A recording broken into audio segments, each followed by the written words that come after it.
All right, guys, so in this video, let's talk about how to make irresistible offers so that your customers literally can't refuse your offers. I think this is like one of the most fundamental steps to seeing your business becoming successful. Why? Because when you're just starting out, this is like step number one. If you make an irresistible offer, then you're gonna start seeing business come in, you're gonna start seeing sales and money coming in to the point where you get overloaded and then you go, okay, so now I've got jobs that I can't do by myself. I need to hire a team, I need to hire people, outsource to people in Philippines or whatever it is, right? To do the jobs that you can't take on, so that you can keep growing your business. Like at the end of the day, this is step number one. So let's talk about how do we make an offer that's irresistible to the customer. They literally can't refuse it. Well, this goes into the topic of what we call value and actually understanding what value actually means to someone. Value can be measured in two forms, guys. Okay, so you got measurable value and perceived value.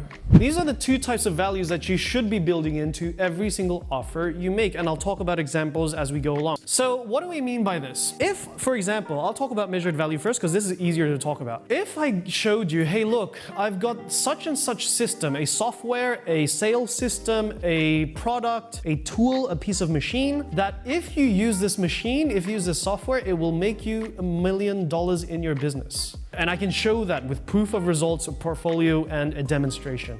And I can show that to you. It will make you $1 million. Can I charge $250,000 for that? The answer is yes, I can. Because what I just did is I sold you something that makes you more money. And if I can help you make more money, I have a right to receive some of that money back in the form of a profit for me. So the first form of measurable value is something that makes more money for the client. Another form of measurable value is something that saves money for the client. A dishwashing product, right? A soap that lasts longer. One bottle will last for 2 months instead of 1 month for the same price. Well, guess what? I just helped save you money. And because I helped save you money, now you have more money to spend somewhere else. Therefore, I just gave you something that's measurable in value. So if I can run a software or sell you a software that does the work of 2 people, but it only costs the equivalent of half the wage of one person, then you'll pay it. That's why softwares are really big on this, okay, saving people money. Another form of measurable value is something that helps saves time. When you look at something like, say, Google or a piece of machinery that can produce more for less time, then what you're doing is you're saving more of your time so that you can focus on something else to grow your business more or get life together. And so if you can help your customers save time, then you're giving them something that's measurable and they will pay for that. And then the fourth one is higher output or higher produce, okay? The same tomato plant, if you use a specific fertilizer, it will yield better quality tomatoes and more of them. That product gives value, it's measurable value, and they will pay for that extra value. So that's your measurable stuff. Now, this is the easier one to explain to your customers and demonstrate to your customers. And if you make it irresistible, it means like this. I'm gonna make you 10 million with whatever program, and for that, I'm gonna ask for 2. They'll pay it, right? That's exactly how we close customers for like $150,000 upfront deposit, no contract, pure handshake, because we could show them. We do this digital marketing strategy for your business, you will triple your profits. And we did triple their profits in like 4 months, right? From 150,000 a month to like 450,000 a month.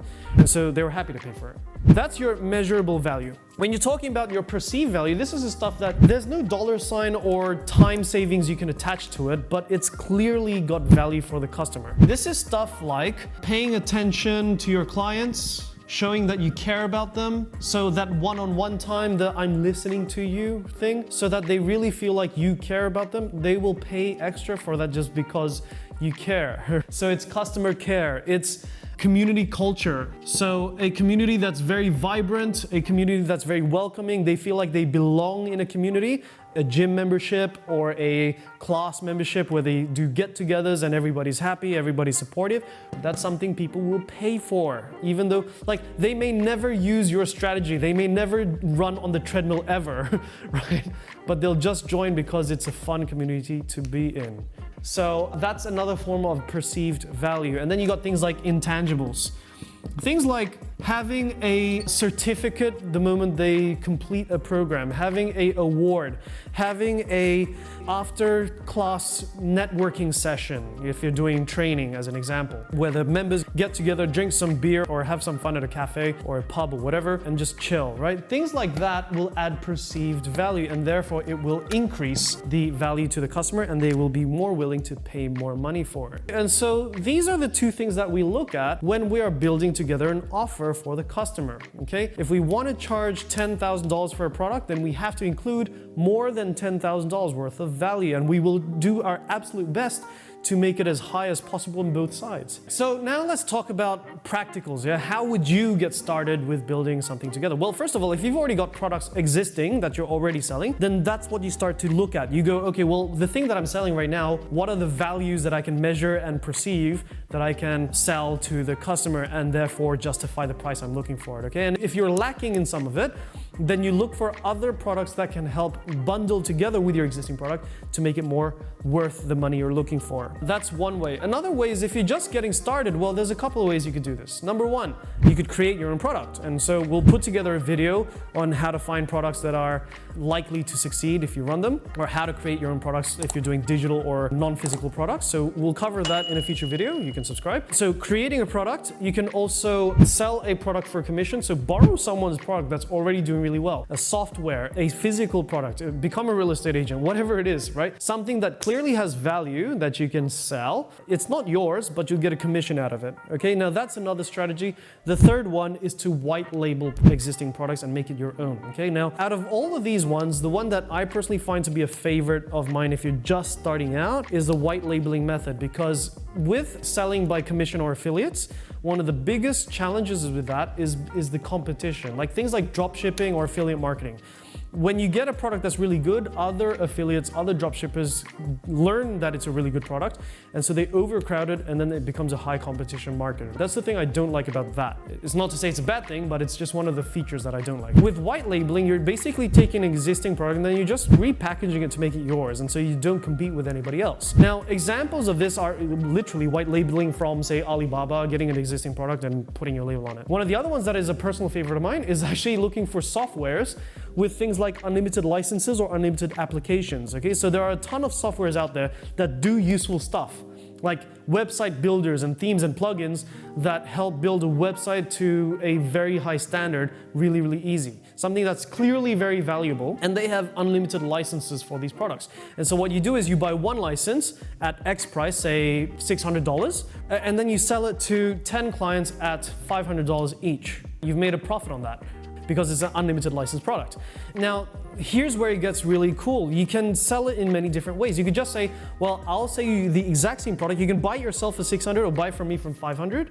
That's the most simple way. Or you could say, look, I'm going to create this result for you. I'll build your website and run your campaign. And by the way, I'm going to include this. You could buy it yourself or buy it through me, right? Either way, it's cheaper through me. So you're helping save them money and helping them make more money. So that's an example of white labeling, and me personally, I love that method to start a business from scratch. And then of course, if you have your own product, that's the best way, because when you have your own product, you get the most profits out of it. Now, that's an example of how you would get started. We are planning to talk about other topics on this channel. We can't do it in this video right now, but things like how to sell to clients one-on-one, face-to-face, or by phone, how to convert really well, things like how to run campaigns, how to run ads, how to build websites, and things like that. So if you're into these sorts of things, subscribe to the channel, click the bell notification, leave a comment what you'd like us to talk about in future videos, and of course, share this with whoever you know that needs this content to help improve their business. Guys, we'll see you in the next video. Until then, it's bye from me, and take care. Here's to your success. Guys, if that video was useful to you, don't forget, we've got some other useful videos right here for you to watch, and don't forget to subscribe to our channel here as well. That will help you stay updated whenever we post future content. Oh, and by the way, don't forget to put that bell notification on as well. All right, so we'll see you in the next video. Till then, take care and bye for now.